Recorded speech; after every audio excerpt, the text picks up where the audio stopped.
Assalamualaikum warahmatullahi wabarakatuh. Selamat siang buat semuanya. Sebelum kita memulai topik pro kontra dalam putusan Iskogen dalam pemberlakuan batas maksimal, untuk mengizinkan kita memperkenalkan dari kita kelompok 1. Nama saya Cecarino Gibrani Anwar, NIM saya 131220037. Nama saya Pemimpin Rizkita Putri dengan NIM 13122200029. Saya Keisha Dima Syakira, NIM 131220005.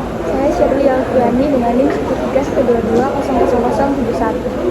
Saya Marcelino Carlos Fitra Rifsi dengan NIM 13122000086. Saya Rahmat Satria dengan NIM 131122084. Berikut adalah anggota kelompok kita, yaitu yang berjumlah 6 orang, dan kita berkesimpulan bahwasanya kita memilih pendapat pro dengan kontra dengan pemberlakuan batas maksimal usia cawapres dan capres apabila dikaitkan dengan penyelesaian Iskogen dalam hukum internasional. Video berikut akan menunjukkan. Assalamualaikum warahmatullahi wabarakatuh. Sebelumnya perkenalkan, saya Temerina Rizkita Putri bersama rekan saya Keisha Dima Syakira. Kami berdua adalah yang akan menanggapi dari sisi pro dari kelompok 1 mengenai pembatasan usia maksimal yang sedang diajukan dan bahkan sekarang kabarnya sudah ditolak oleh putusan MK, tapi masih menjadi hot topic di negara kita ya. Nah, kita akan mengaitkan tanggapan tentang pro kita terhadap Iskogens. Jika dilihat dari segi kesehatan, adanya risiko tinggi terkena penyakit dan kesehatan menurun, menyebabkan kinerja menurun dan tidak maksimal dalam menjalankan tugas. Kemudian dari segi psikologi, karena memasuki usia yang cenderung tidak muda atau lansia di atas 50 tahun, kemampuan otak dalam respon cukup lambat, tidak optimal, sulit melihat peluang baru dan kurang bisa mengikuti perkembangan yang ada.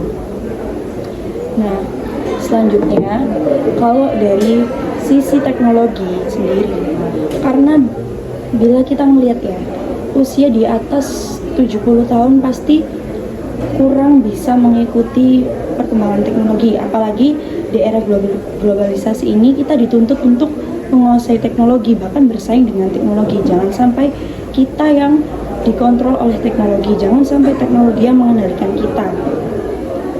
Karena Presiden, menurut kami sebagai yang tim pro, kami beranggapan bahwa Presiden adalah kepala negara, kepala pemerintahan.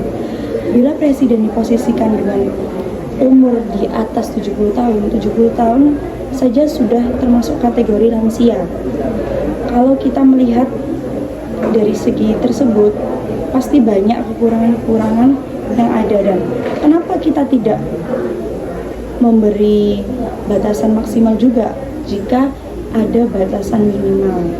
Kemudian jika ditinjau dari aspek kekuasaan, jika tidak adanya batas maksimal usia, sehingga penguasa cenderung akan sewenang-wenangnya sendiri, dan kita artinya tidak memberi kesempatan untuk orang yang ada dalam generasi lebih muda untuk diberi kesempatan untuk lebih maju. Nah, maka dari itu kami menyimpulkan sebagai kelompok 1 yang memberi tanggapan pro terhadap pemberi batasan maksimal usia terhadap capres dan cawapres.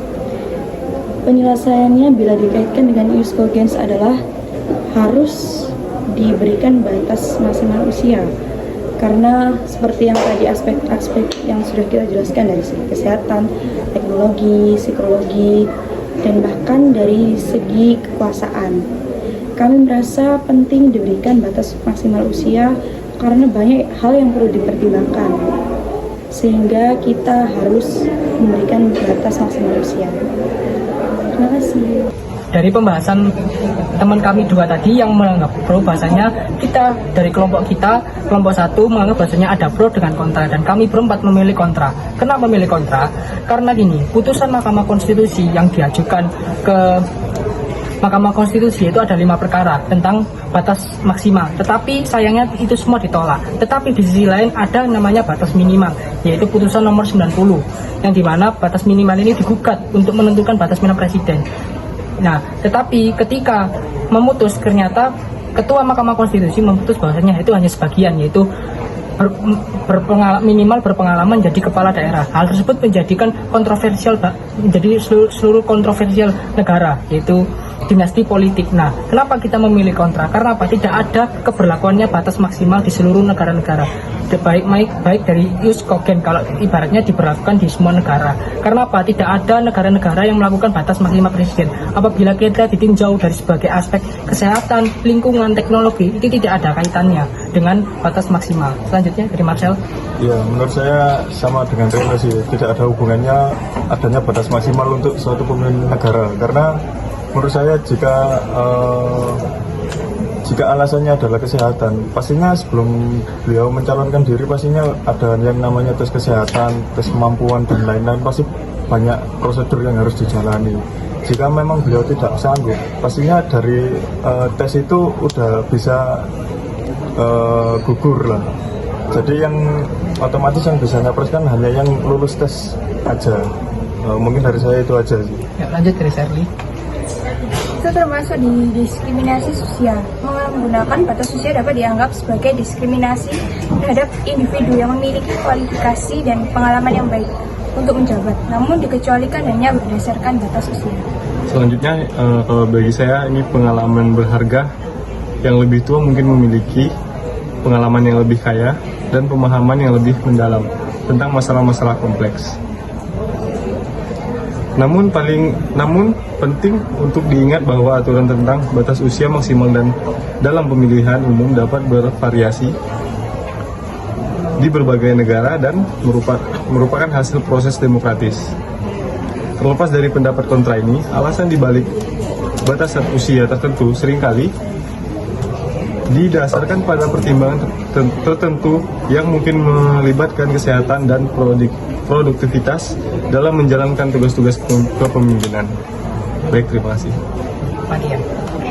Mungkin itu saja yang dari kita berempat dengan kontra, bahwasanya kita berkesimpulan bahwasanya dalam jus cogen apabila diberlakukannya batas maksimal itu tidak ada kaitannya dengan ibadah presiden. Namun dengan faktanya di kondisi sekarang bahwasanya negara-negara itu banyak sekali usia presiden yang mencapai 80 ke atas dan buktinya aman-aman saja. Apakah itu menjadi problematik? Nah, tentu tidak.